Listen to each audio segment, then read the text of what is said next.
name's Iris Pintiuta, and currently I'm an independent researcher interested in the intersections among affect studies, queer studies, and experimental art.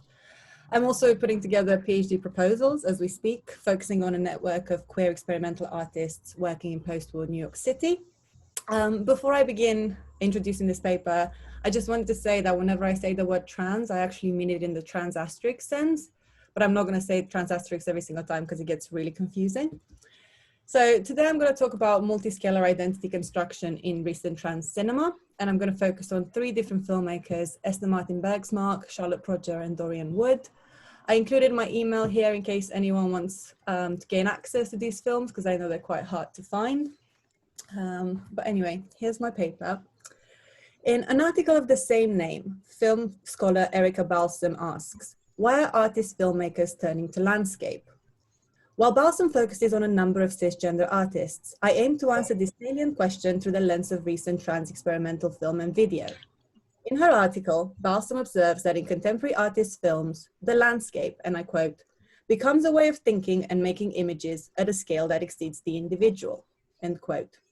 My own research takes this point further, arguing that trans experimental film finds in landscape a testimony to trans alliances, framing it as a literal and metaphorical ground for self-construction and belonging.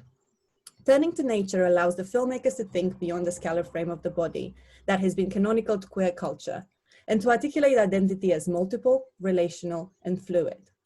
To sketch a larger argument about the multi-scalar conceptualization of transness in recent experimental film, I will now offer readings of three recent films: Shemale Snails, made by Ester Martin Bergsmark in 2012, SAFO5, made by Prodger in 2019, and Paisa, made by Dorian Wood in 2018. Before I delve into these readings, I'll take a moment to introduce trans for those who are not familiar with the term, and highlight the possibilities that looking through a trans lens elicit. So trans represents an effort to include all non-cisgender identities, while also emphasizing the prefixal nature of trans and its ability to attach to different modalities. So I included here an image that shows a few of the ways in which trans attaches itself to other concepts: transgress, transcend, transfix, transpire, transmute, transform, transgender, forming words, mainly verbs, that suggest action, change, movement.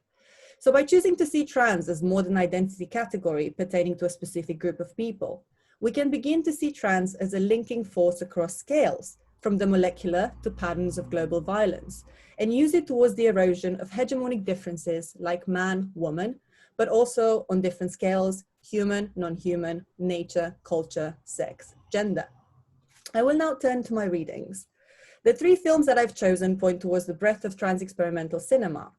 All of these films take up productive transpollinations among human, animal, sex, and gender, albeit through different formats, exhibition practices, and distribution channels. Although brief, I hope my analysis will nuance the two central aims of these films.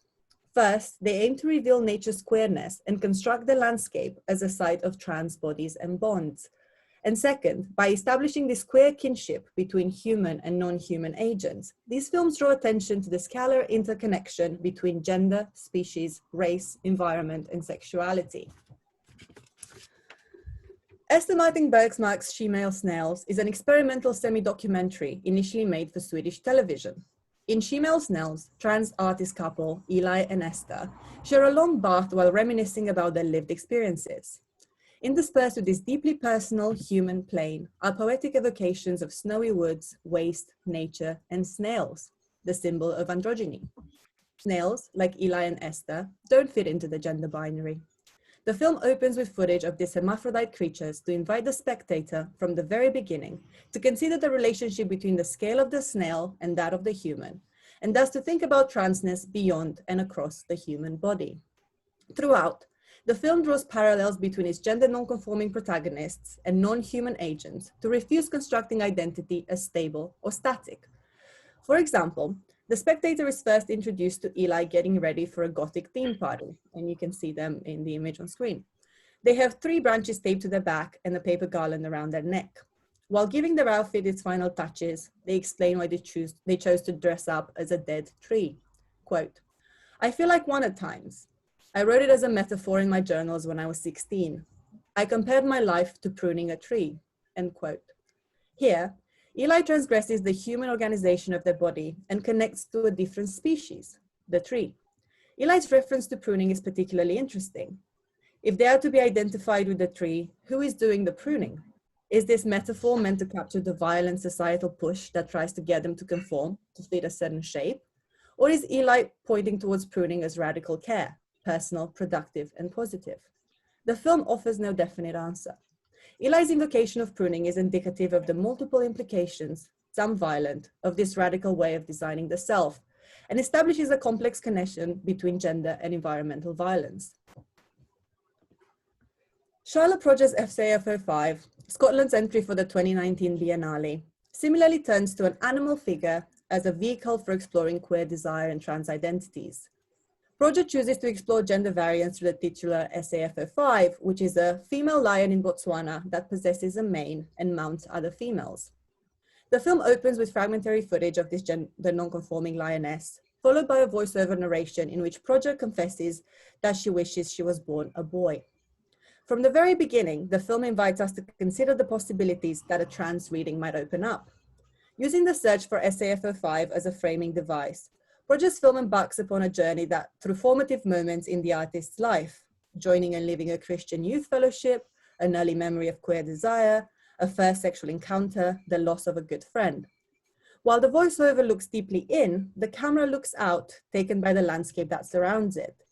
Prodger avoids her human body, which remains mostly outside the frame, and instead lingers on termite mounds, snowy peaks, or close-ups of rocks. Prodger's memories are subsequently attached to the landscape rather than the human, and the spectator is encouraged to experience the images as imbued with the desire, love, and sadness that Prodger's story elicits. As a result, the boundary between human and nature is blurred. Traces of Prodger can be found in the vanishing shots of her feet, but also in the close-ups of rocks and the drone shots of Botswana. As such, Prodger's identity construction is decidedly trans as it refuses to attach only to the human body and instead spans multiple scales. The final film I will introduce today, Dorian Woods' Paisa, also constructs transness as a force that expands across scales. An 8-minute short film financed partly through crowdfunding, Paisa celebrates brown queer sensuality by treating both people and trees with the same respect and desire. Throughout the film, we witness the protagonists caressing the branches of a tree in a Californian forest in the same way they caress their lover. Discussing the reasons behind making this film, Woods said that, quote, "With Paisa, I wanted to create a permanent reminder for us queer, trans, and non-binary folk of color that our beauty stretches within and far beyond our times in either direction," end quote. This multidirectional pull is evident throughout the film. Is Paisa set before the violence of the gender binary, or in a future where trans bodies and bonds take over the world? The film offers no answer. One of Paisa's corollary aims, after all, is to show that when the heterosexual cis-patriarchal world is suspended, human and nature can coexist peacefully. The Californian wilderness in Paisa, the Nordic forest in Shimel Snells, the African tundra in SAF05 become sites of social and cultural reimagination by allowing its queer residents to renegotiate their queer desires and identities. At the same time, these spaces are overlaid with histories of occupation, exploitation, and displacement. These histories are not invoked directly, but are referenced through fragmentary imagery, vignettes, and montages. Take, for example, a peculiar plastic bag, in many ways the symbol of the current ecological crisis, that becomes the leitmotif of Shimel Snells. This generic supermarket plastic bag contains, among other things, a red lipstick and some pearls, basic elements to disrupt traditional conceptions of the masculine. The bag is in constant connection with other bodies, a child, for instance, a tree. We first see the bag in the hands of a genderqueer child who hides it in the forest to keep it safe. Next, the bag appears on screen after Eli and Esther recount how they first met. The film cuts to a medium shot of the plastic bag hanging in a tree, smoke billowing out of it and surrounded by ominous darkness, over which a woman tells of how Eli's alter ego, Sebastian, was harassed and sexually abused in school. Taken together, the oral and video planes convey a sense of inevitable doom, linking the bag to queerness, but also to sexual violence. The way the bag is framed, hanging from the tree, also draws parallels to the history of lynchings and racial violence. To reinforce this, the bag later appears in the possession of a Black woman wearing an outfit made from waste, and in the hands of a genderqueer teenager as they're walking through the forest in deep winter. This plastic bag mediates the connection between the racial, sexual, gendered, and ecological violence that result from dominant scientific, capitalist, and cis heteronormative regimes. In designing or redesigning the self, recent trans experimental cinema plunges deep into the non-human fold, effectively displacing the centrality of the human itself. In doing so, it forces us as spectators to ask ourselves, how do we expand our understanding of identity to account for the beyond the human? How do we begin to understand humanity as flexible, multiple, fluid? What happens when we reconsider nature in relation to trans bodies and bonds? In shifting the attention to earthly matters, the landscape, its animals, contemporary trans experimental cinema proves the need to go beyond the simple analytics of anthropocentrism and start a larger, multi-scalar discussion about all the things and beings that are continually exploited and rendered disposable by colonial capitalism and cis heteropatriarchy. Thank you. And here's my email address again, if anyone wants to watch any of these films.